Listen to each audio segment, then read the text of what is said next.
और अब से थोड़ी देर पहले क्रेमलिन से बहुत बड़ी खबर आई है। क्रेमलिन के स्पोक्सपर्सन दिमित्री पेस्कोव ने रूस के न्यूक्लियर डेटरेंस की बात की है। रूस के न्यूक्लियर डेटरेंस की बात की है। सोचने वाली बात है।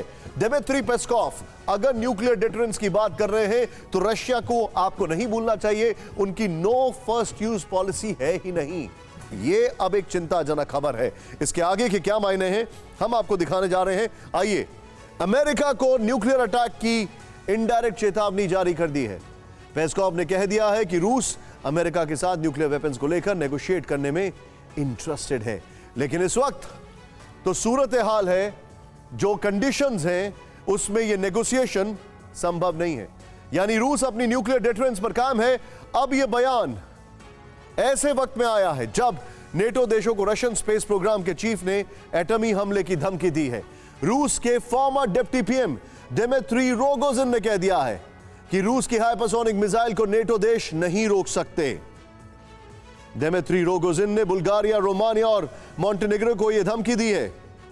असल में इन तीनों देशों ने रूस के विदेश मंत्री सर्गेई लेवरोव को एयर पैसेज नहीं दिया। सर्बिया जाने के लिए लेवरोव को अपने एयर स्पेस का इस्तेमाल नहीं करने दिया, इसीलिए सरमत मिसाइल वाली धमकी सामने आई है। लेकिन इस सब के बीच न्यूयॉर्क पोस्ट के हवाले से बड़ी खबर नेटो के पूर्व चीफ की दुनिया को सबसे नई वार्निंग है। यूक्रेन के बाद ब्लैक सी में बन सकता है सबसे नया वॉर फ्रंट। एडमिरल स्टावरिडिस एडमिरल ने कहा कि अनाजबंदी को लेकर अमेरिका रूस आमने सामने आ सकते हैं। अमेरिका के साथ यूएन और नेटो देश भी आएंगे, पूर्व नेटो चीफ ने कहा। इसका मतलब यह है कि तैयारी दोनों तरफ से है। खासकर जहां तक ब्लू वॉर जोन की बात है तो रूस और नेटो वॉर एक्सरसाइज के नाम पर एक दूसरे को मैसेज दे रहे हैं। संदेश यह है कि अगर किसी तरह की गड़बड़ की तो फिर बात बहुत आगे जाएगी। इस वक्त रूस समंदर के अंदर महासमर की नई तैयारी कर रहा है।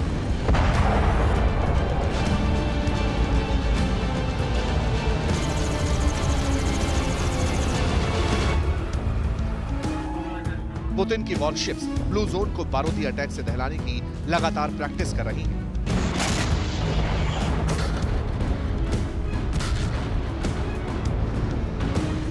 आर्कटिक से लेकर पैसिफिक और बाल्टिक से लेकर रूस की black Sea fleet action mode में। इसके ट्रेलर सामने आ रहे हैं, लेकिन सवाल है कि सबसे पहले कौन सा ब्लू वॉर फ्रंट खुलेगा। यूक्रेन वॉर का सबसे नया एक्सटेंशन कहां होगा? क्या अमेरिका और रूस के वॉरशिप्स में भी जंग होगी? इन आशंकाओं को लेकर नाटो के फॉर्मर चीफ ने बड़ा स्टेटमेंट दिया। बड़ी ब्रेकिंग न्यूज बता दें। 23 देशों के संगठन के पूर्व चीफ एडमिरल जेम्स स्टावरिडिस के मुताबिक अब की बार ब्लैक सी में नया वॉर फ्रंट खुलेगा। काला सागर में रूस और अमेरिका के टकराव की जमीन तैयार है। अनाज के नाम पर, ग्रेन शिप्स को सिक्योरिटी देने के नाम पर दो सुपर पावर में टकराव होगा। न्यूयॉर्क पोस्ट से बातचीत के दौरान एडमिरल जेम्स की ये बातें काफी हद तक तार्किक मालूम होती हैं, क्योंकि ये बात तो सही है कि रूस ने अनाज के एक्सपोर्ट पर पाबंदी लगाई हुई है। इसी वजह से कई मुल्कों में भुखमरी की नौबत आ रही है। 2 दिन पहले ही सेनेगल के राष्ट्रपति ने पुतिन से मीटिंग की, अनाज पर ब्लॉकेट हटाने की मांग की। इसी सब के चलते नाटो के फॉर्मर चीफ को लगता है कि अब ग्लोबल फूड शॉर्टेज रोकने के लिए समंदर में अमेरिका समेत नाटो को ताकत दिखानी होगी। एडमिरल जेम्स ने कहा, मुझे लगता है कि यह मिशन यूएन, अमेरिका, नाटो और हमारे साथी मुल्कों को ही पूरा करना होगा। इसके लिए आने वाले कुछ हफ्तों में एक नए वॉर फ्रंट की जमीन तैयार होगी।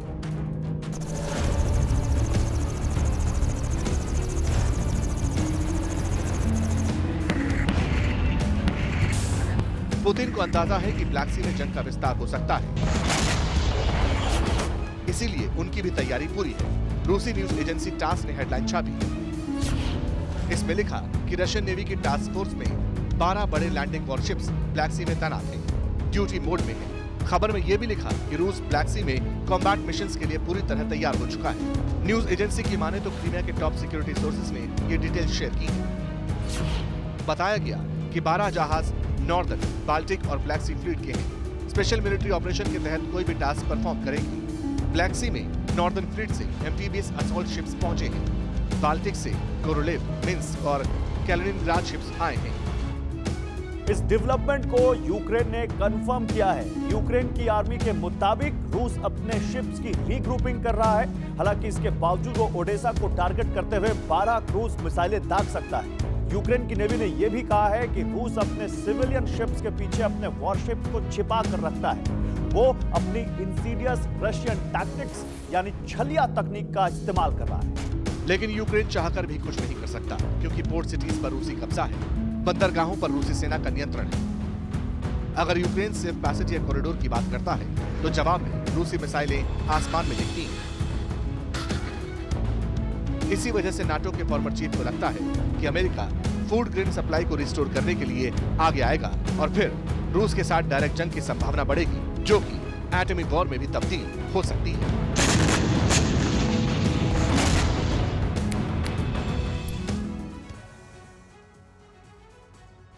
अब देखिए, गौर करने वाली बात यह है कि जहां तक ब्लैक सी का सवाल है, तो इस वक्त रूस के लिए यह किसी फोर्ट्रेस से कम नहीं है। उससे पहले आपको यह बताना जरूरी है कि ब्लैक सी पर रशिया के लिए सबसे पहले वार्म वाटर पोर्ट कहां पे मिला, आप जानते हैं? क्रीमिया से। और अब ब्लैक सी से जुड़ता हुआ एज़ोव सी भी उनके कब्जे में है, मरियोपोल की वजह से। स्नेक आइलैंड समेत पूरे इलाके पर रूस का कब्जा है, यह एक और उनके लिए इंटरेस्टिंग बात है। और यहां पर लड़ाई सिर्फ ओडेसा की है, जिसे लेकर लगातार मिसाइल अटैक हो रहे हैं। हालांकि आपको यह बताना बहुत जरूरी है कि ओडेसा की अगर बात करें तो ओडेसा में यूक्रेन की best of the best forces हैं। ओडेसा में, क्योंकि उनके लिए वो सबसे महत्वपूर्ण पोर्ट है, ओडेसा में यूक्रेन की S-300 की ज्यादातर बैटरीज हैं। रशिया को पता है कि ओडेसा पर कब्जा करना आसान नहीं है, लेकिन रशिया को यह पता है कि डोनबास से लेकर क्रीमिया तक मरियोपोल हमारे पास आने पे एक लैंड पास तैयार हो गया है। तो अगर डोनबास कब्जे में आ गया तो अगला अटैक ओडेसा पे होगा और पूरी ताकत से होगा। हालांकि सबके बीच रूसी स्टेट एजेंसी, न्यूज एजेंसी तास ने नई रिपोर्ट जारी कर दी है। न्यूज एजेंसी के मुताबिक, ध्यान दीजिएगा, ब्लैक सी में Russian navy task force combat mission के लिए तैयार है। रूसी स्टेट मीडिया ने कहा है ब्लैक सी में पहली बार इतने बड़े पैमाने पर रूसी नेवी की लैंडिंग शिप्स इकट्ठा हुई हैं। हालांकि हम ये इग्नोर नहीं कर सकते कि ब्लैक सी का जो एक मेन एयर सपोर्ट सिस्टम था मॉस्को, वो नहीं है। लेकिन 12 लैंडिंग शिप्स के जरिए एक बार फिर 4000 सैनिक और 150 मेन बैटल टैंक्स उतारे जा सकते हैं। इन शिप्स के जरिए पोर्ट्स पर भारी मात्रा में वॉर मटेरियल भी ट्रांसपोर्ट किया जा सकेगा, लॉजिस्टिकल सपोर्ट खत्म करने के लिए, मतलब बेहतर करने के लिए। रूस की नॉर्दर्न फ्लीट से मोरगुनोव, गोरियांक और जॉर्जी लैंडिंग शिप ब्लैक सी में आए। ब्लैक सी में आजोव, यमाल, कुनिकोव और टेपर क्लास ओर्स समेत 6 लैंडिंग शिप पहले से मौजूद हैं। यूक्रेन की मिलिट्री ने ओडेसा पर रूस के एम्फीबियस अटैक की आशंका जाहिर की है। अगर रूस पर लगे वॉर सैंक्शंस हट जाएं तो ओडेसा पोर्ट से अनाज एक्सपोर्ट करने देंगे, यह पुतिन ने कहा है। पुतिन की बातें खोखली हैं, इसलिए उन पर भरोसा नहीं कर सकते, यूक्रेन के विदेश मंत्री यह कह रहे हैं। अमेरिका ने पुतिन की शर्त मानने से इनकार कर दिया, सैंक्शंस जारी रहेंगे, यह भी आ चुका है। यह अमेरिका का स्टेटमेंट है।